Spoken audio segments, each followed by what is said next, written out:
Start ಆಗೈತ.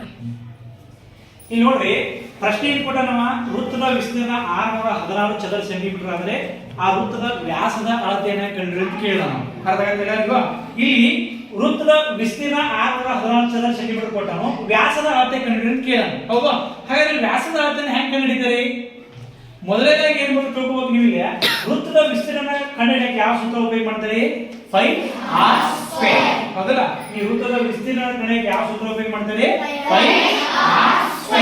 ಈ ಸೂತ್ರ ಉಪಯೋಗ ಮಾಡ್ತಾರೆ. ಹೌದಾ? ಇಲ್ಲಿ ಪೈ ಅಂದ್ರೆ ಏನು ಗೊತ್ತೈತೆ ಎಲ್ಲರಿಗೂ? ಪೈ ಅಂದ್ರೆ ಏನು? ವ್ಯಾಲ್ಯೂ ಆಫ್ ಪೈ ಬೆಲೆ ಎಷ್ಟು? 22 ಬೆಲೆ. ಹೌದಾ? r² ಅಂದ್ರೆ ಏನಿದೆ? ತ್ರಿಜ್ಯ ಗುಣಲೆ ತ್ರಿಜ್ಯ.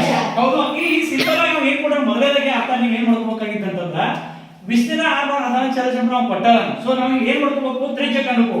ತ್ರಿಜ್ಯ ಕಂಡುಹಿಡ್ಕೊಂಡ್ರ ಆಮೇಲೆ ನಿಮಗೆ ಏನ್ ಸಿಗುತ್ತೆ? ವ್ಯಾಸ ಸಿಗ್ತದೆ. ಯಾಕ? ತ್ರಿಜ್ಯದ 2 ಪಟ್ಟು ಏನಿರ್ತದೆ? ವ್ಯಾಸ ಬರೋಬ್ಬರಿ 2 ಗುಣಲೆ ತ್ರಿಜ್ಯ. ಅಂದ್ರೆ ತ್ರಿಜ್ಯದ 2 ಪಟ್ಟು ಏನಿರ್ತದೆ? ವ್ಯಾಸ. ಸೊ ನಾವು ಇನಿಷಿಯಲ್ ಆಗಿ ಏನ್ ಮಾಡ್ಕೋಬೇಕು? ಪೈ r² ಬರೋಬ್ಬರಿ 616 ಚದರ ಸೆಂಟಿಮೀಟರ್. ಇದು ಬರೋದು ಸರಿ ಐತಲ್ಲ? ನಾವು ಈ ನಾವು ಬರೋಂತ ಈ ಇಕ್ವೇಶನ್ ಅಂದ್ರೆ ಈ ಸಮೀಕರಣ ಸರಿ ಐತಿ. ಹೌದು. ಅಂದ್ರೆ ಪೈ r² ಅಂದ್ರೆ ಏನಿಲ್ಲ? ವೃತ್ತದ ವಿಸ್ತೀರ್ಣ ಬರೋಬ್ಬರಿ 616 ಸಮ ಆಯ್ತು ಅಂತ ಅರ್ಥ ಆಗ್ತದೆ ಅಲ್ವಾ? ಪೈ r² ಅಂದ್ರೆ ಈ ವೃತ್ತದ ವಿಸ್ತೀರ್ಣ 616 ಚದರ ಸೆಂಟಿಮೀಟರ್ ಏನೈತಿ? ಸಮ ಆಯ್ತು. ನಾವ್ ಇಲ್ಲಿ ಮಾಡ್ಕೋಬೇಕಾಗಿದ್ದು ಏನಿಲ್ಲ? ನಮಗೆ ಪೈ ಬೆಲೆನೂ ಗೊತ್ತೈತಿ, ವೃತ್ತದ ವಿಸ್ತೀರ್ಣನೂ ಗೊತ್ತೈತಿ. ಹೌದಾ? ಇಲ್ಲಿ ಪೈ ಬೆಲೆನೂ ಗೊತ್ತೈತಿ, ವೃತ್ತದ ವಿಸ್ತೀರ್ಣನೂ ಗೊತ್ತೈತಿ. ನಾವು ಕಂಡುಹಿಡಿಯಬೇಕಾಗಿದ್ದು ಏನಿಲ್ಲ? r². r² ಇಟ್ ಮೀನ್ಸ್ ತ್ರಿಜ್ಯ ಗುಣಲೆ ತ್ರಿಜ್ಯ. ನಾವು ಏನ್ ಕಂಡುಹಿಡಬೇಕು? ಮೊದಲನೇದಾಗಿ ತ್ರಿಜ್ಯ ಕಂಡುಹಿಡಬೇಕು. ತ್ರಿಜ್ಯ ಕಂಡುಹಿಡಿದ್ರೆ ಏನು ಸಿಗುತ್ತೆ ನಮಗೆ? ವ್ಯಾಸ ಕಂಡುಹಿಡಿಯಬೇಕು. ಯಾಕೆ ಹೇಳ್ರಿ? ತ್ರಿಜ್ಯದ 2 ಪಟ್ಟು ಏನಿರ್ತೈತಿ? ವ್ಯಾಸ. ಹೌದಿಲ್ಲ? ಇಲ್ಲಿ ಹಾಗಾದ್ರೆ ಇಲ್ಲಿ ನೋಡ್ರಿ ಪೈ ಅಂದ್ರೆ ಬೆಲೆ ಎಷ್ಟಪ್ಪ? 22 ಗುಣ್ಲೆ ನೋಡ್ರಿ ಸಂಖ್ಯೆ ಮತ್ತು ಈ ಬೀಜ ಸಂಖ್ಯೆ ನಡುವೆ ಏನಿರುತ್ತೆ? ಯಾವ ಚಿಹ್ನೆ ಇರುತ್ತೆ? ಗುಣಾಕಾರ ಇರುತ್ತೆ. 22 ಗುಣ್ಲೆ r² ಬರೋಬ್ಬರಿ 616 ಚದರ ಸೆಂಟಿಮೀಟರ್. ಇದನ್ನ ಇದಕ್ಕೆ ಇಷ್ಟು ಬರ್ತಿದ್ರೆ ಕೇಳ್ತಿಲ್ಲ ಇಲ್ವಾ? 22 ಗುಣ್ಲೆ r² ಬರೋಬ್ಬರಿ 616 ಇದರ ಕೇಳ್ತಿಲ್ಲ ಬರ್ತಿದ್ದ? ಓಕೆ. ಇಲ್ಲಿ ನೋಡ್ರಿ 20 ನಮಗೆ ಏನು ಬೇಕಾಗಿತ್ತು? ತ್ರಿಜ್ಯ ಬೇಕಾಗಿತ್ತು. ಹೌದಲ್ಲ? r² ಇಲ್ಲಿ ಹೇಳು ಅದರ ತಿಳಿಲ್ವಾ?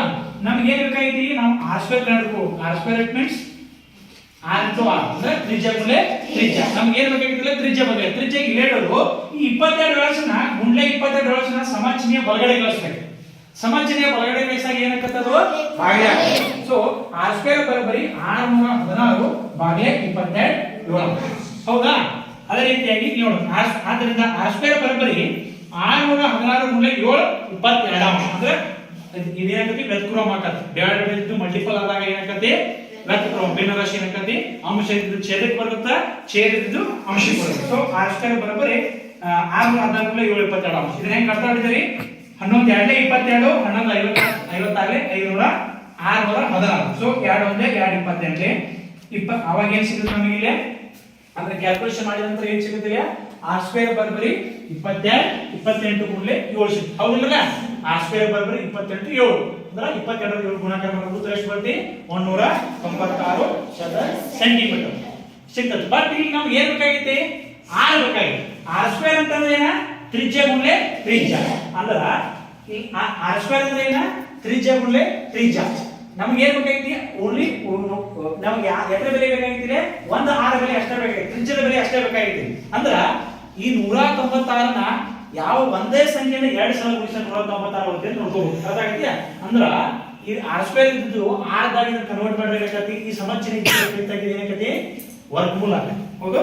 196 ವರ್ಗಮೂಲ ಕಂಡುಹಿಡಿಯೋದು ಕರೆಕ್ಟ್ ಆಗುತ್ತೆ. ಹೌದಲ್ಲ? ಈಗ ಸೊ ಈ 196 ವರ್ಗಮೂಲ ಅಂದ್ರೆ ಯಾವ ಸಂಖ್ಯೆಯನ್ನ ಯಾವ ಒಂದೇ ಸಂಖ್ಯೆಯನ್ನ 2 ಸಲ ಗುಣಿಸಿದಾಗ, ಯಾವ ಒಂದೇ ಸಂಖ್ಯೆಯನ್ನ 2 ಸಲ ಗುಣಿಸಿದಾಗ ಬರುವಂತ ಗುಣಲಬ್ಧ ಏನಾಗಿರ್ತಿ? ಆ ಸಂಖ್ಯೆಯ ವರ್ಗಮೂಲವಾಗಿರುತ್ತದೆ. ಅರ್ಥ ಆಗ್ತಲ್ಲ ಈಗ?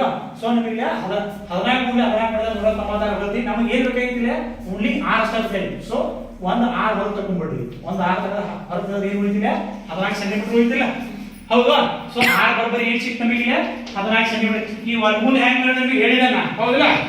ವರ್ಗಮೂಲ ಹೆಂಗ್ ನಡಿಬೇಕು? ಭಾಗ ವಿಧಾನಕ್ಕೂ ಕರೆಕ್ಟ್ ಆಗಿರುತ್ತೆ, ಅಪವರ್ತ ವಿಧಾನಕ್ಕೂ ಕರೆಕ್ಟ್ ಆಗಿರುತ್ತೆ. ಹೌದಿಲ್ಲ? ಸೊ ಇಲ್ಲಿ r ಬರ 14 ಸೆಂಟಿಮೀಟರ್. r ಅಂದ್ರೆ ಏನಿದೆ? ತ್ರಿಜ್ಯ. ತ್ರಿಜ್ಯ ಬರೋಬ್ಬರಿ 14 ಸೆಂಟಿಮೀಟರ್ ಸಿಕ್ತು. ತ್ರಿಜ್ಯ ಬರ್ತದಾಗ ವ್ಯಾಸವನ್ನ ಕಂಡುಹಿಡಿಯಬಹುದು. ಹೌದಿಲ್ಲ? ತ್ರಿಜ್ಯ ಬರ್ತದಾಗ ವ್ಯಾಸವನ್ನ ಹೆಂಗ್ ಹಿಡಿತೀರಿ?